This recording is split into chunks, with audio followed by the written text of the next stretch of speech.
I don't stand side by side with nobody till I bleed with them first. What did we just see? You probably think this world is a dream come true.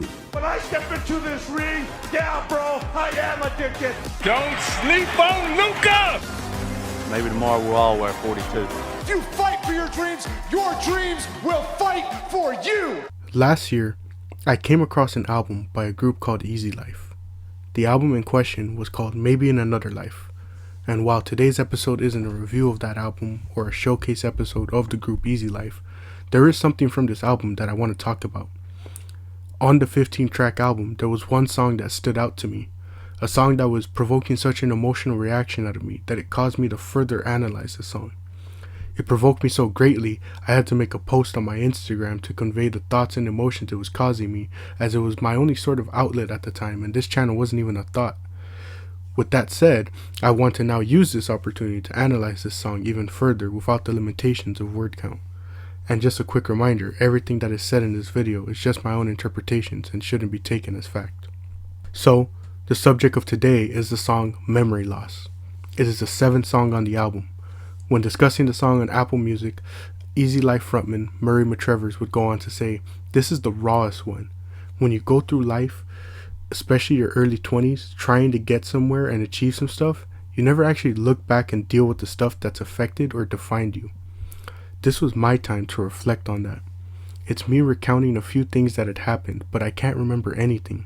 I have the worst memory. It's really annoying and I want to write a song about it. I did a lot of reading into how trauma victims can't remember anything because it's a defense mechanism. So this led me to try and think, right, so what is it that I'm scared of remembering?" McTrevor's words add some great context to the record. When I initially heard the song and analyzed it, trauma victims did not come to mind. So, let's begin with looking at our first verse and chorus, and again, I quickly want to state here, I'm going to refer throughout the song to our character and refer to them in the third person, and I'm only doing this because I want it to be my interpretation of the song and its lyrics and overall story, and not Murray McTrevor's in his personal life. So, continuing on, the first verse states, "Mom said that I would forget my head if it weren't screwed on, bumping a sad string quartet in my headphones as my theme song." Now on first glance, one may easily write off the first verse for adding nothing of note, but when you pair it along with the chorus, it has a lot to say. So, the first chorus states the following: "I attempt to jog the memory loss, nostalgically eat candy floss and supplements I bought from a quack. Perhaps I need some stronger sauce, it's hung like an albatross around my neck, it's breaking my back." This first section immediately paints the picture that McTrevers was describing. Our character has terrible memory, and because he heard trauma victims block off certain memories, he's attempting to see what exactly has he been running and hiding from. When it comes to aiding patients struggling with memory loss or memory suppression, many doctors have various methods, and our character outlines the many common options. In the first verse, he states that he tries to put on a sad song. Perhaps it's an older song from his childhood. The fact that he refers to it as his theme song to me means that it could potentially be a song that he used frequently during difficult times. So, re-listening to this song and potentially putting himself in a similar setting and mindset to that of his previous experiences could spark and reintroduce forgotten memories. However, we quickly assume that this method doesn't work as the chorus introduces us to a new method. Here, he has now moved on to food. His food of choice is candy floss, and similar to the music, it is something specifically from his childhood. And it is here that we get our first glimmer of hope as he specifically describes the experience as nostalgic. He's clearly starting to get something. Along with the candy floss, he's also taking supplements from a quack. A quack in British slang is a person who dishonestly pretends to have medical skills or knowledge. The man is so desperate to get his memory going that he's willing to take shady meds. However, none of it is still enough. He even goes on to state that he needs something stronger, and the whole process is already starting to take its toll on him. He describes this feeling as having an albatross hanging around his neck and that its weight is breaking his back. This is actually an idiom, as the albatross is meant to represent a heavy burden and often guilt.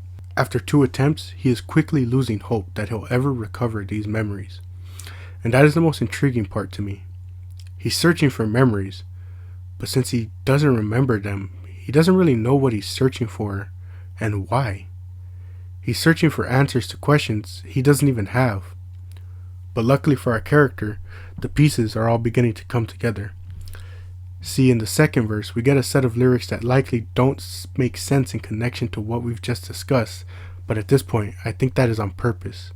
To me, the verses aren't supposed to make sense until the chorus that is subsequently paired with it. And I quickly want to add that the third verse and chorus was the one that was especially giving me the biggest struggle to crack. Remember, the main goal with this song was to try and figure out what past traumas are potentially being suppressed. He's getting frustrated because he doesn't know what exactly he's searching for, and his first attempts were unsuccessful. Or were they? I mentioned the second verse earlier, so let's finally look into what he has to say. In the second verse, our character goes on to state, "Lose every Monopoly game we would play on the weekend. Think I lost my virginity under a tree. Now that's some achievement." What? Where does Monopoly come from, and how does it go from that to losing his virginity? Well, what does the chorus have to add? In the second chorus, our character states, "And thinking back in retrospect, I should have had more respect. No regret, but hindsight's a explicit word. I should have practiced safer sex, should have practiced happiness, should have scratched every itch." I hope you see what just happened. Again, these verses that we get don't make sense until that chorus hits. Why would he randomly bring up Monopoly and the time he lost his virginity? Simple. He's finally regaining his memories. And not only that, the chorus gives us concrete answers. He didn't know what questions he was even trying to answer, but now little memories like this are making him realize. He remembers playing Monopoly on the weekends and always losing. If we assume this took place during his time as a kid, then it is highly likely that he threw his fair share of tantrums. And it isn't wrong to assume that when this memory comes to mind, he likely cringes at the thought. He tells himself that he should have taken into consideration the people around him that would have to deal with his tantrums and its potential consequences. For all we know, the weekend Monopoly games could have stopped because of his tantrums, and that's why he forgot all about them. He tries to make himself feel better by saying that he shouldn't regret any of it, especially since he was a kid that knew no better. But it still has some type of emotional hold on him. While on the topic of a kid that knew no better, that virginity line sure holds a ton of weight now. As we know from the song, he states he lost his virginity under a tree. When he first remembers it, he thinks of it as an achievement, something to be celebrated, something that people would champion him for. But we came looking for answers, and boy are the answers for this part quite grim. Even though the first part of the chorus applies to the Monopoly game, I think it also can apply here. As he thinks back on it, he realizes maybe he should have had more respect for himself. Losing it out in the open? What was he thinking? To me, especially as he's matured, it reads as our character discovering the intimacy of the act. He realizes how sacred and intimate this action is and what it symbolizes. He now regrets losing it in such a lowly place. Now enters the more grim side. As he thinks back, he realizes just how badly he messed up. He says he should have practiced safer sex, happiness, and scratched every itch. There's multiple ways to read this. The line about practicing safe sex could easily just be about how he didn't have any education on the subject or a precaution about contracting potential illnesses through it. I said grim though, so to me, I interpret it as him getting the girl pregnant. And it makes sense given the following two lines. He's essentially saying he didn't get to experience happiness in life and discover all it had to offer. And the reason for that was his own mistake. From that point on, he is forever linked to that other person through this child. Even if he didn't love her and saw it as a one-time thing, he now has a child with this person.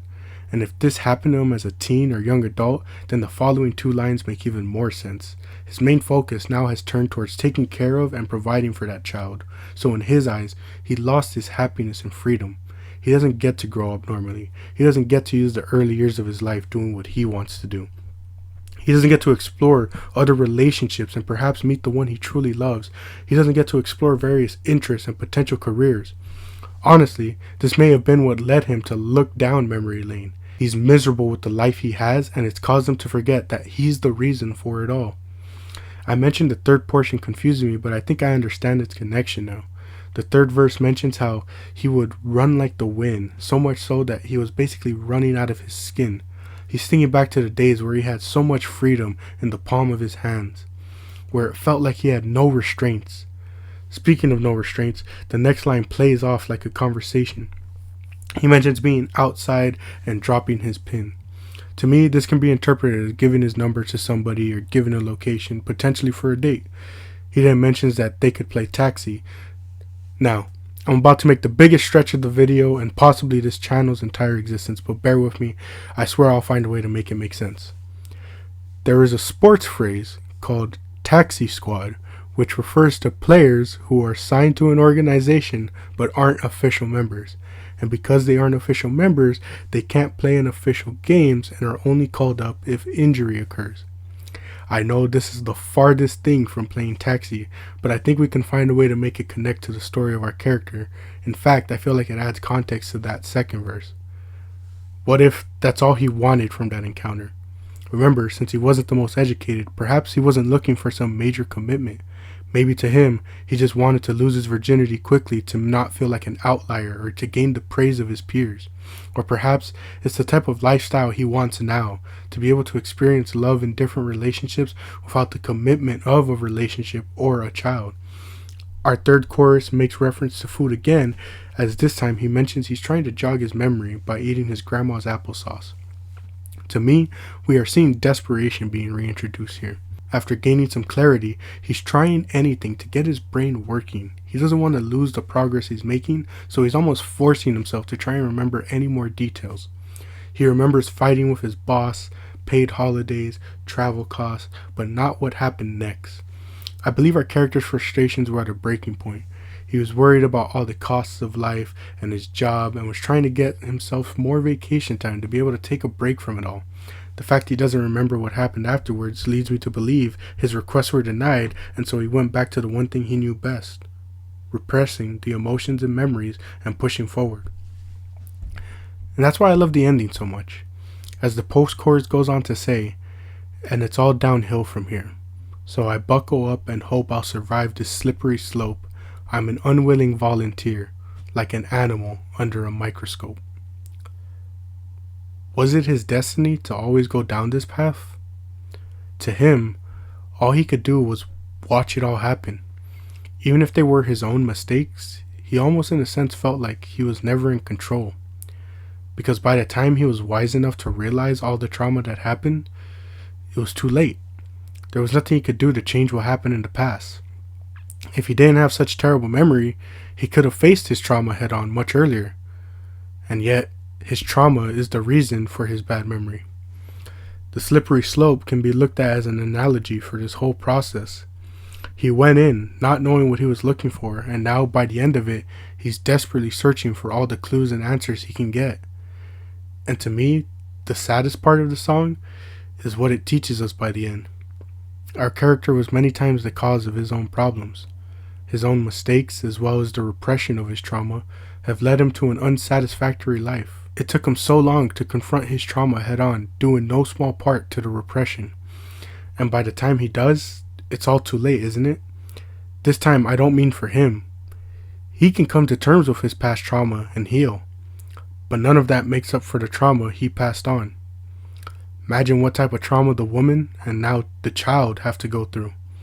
A woman who has to deal with the constant dilemma of feeling like she was never good enough, or how she wishes she can go back and do things differently. Find someone who actually loves her just like how he yearned for the same.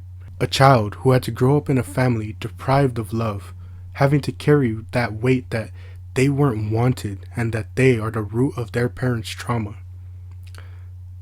And that's always the saddest part of life, isn't it? We always say we'll be better than those before us, and yet we're all slaves to that slippery slope, continuing the cycle of trauma from one generation to another.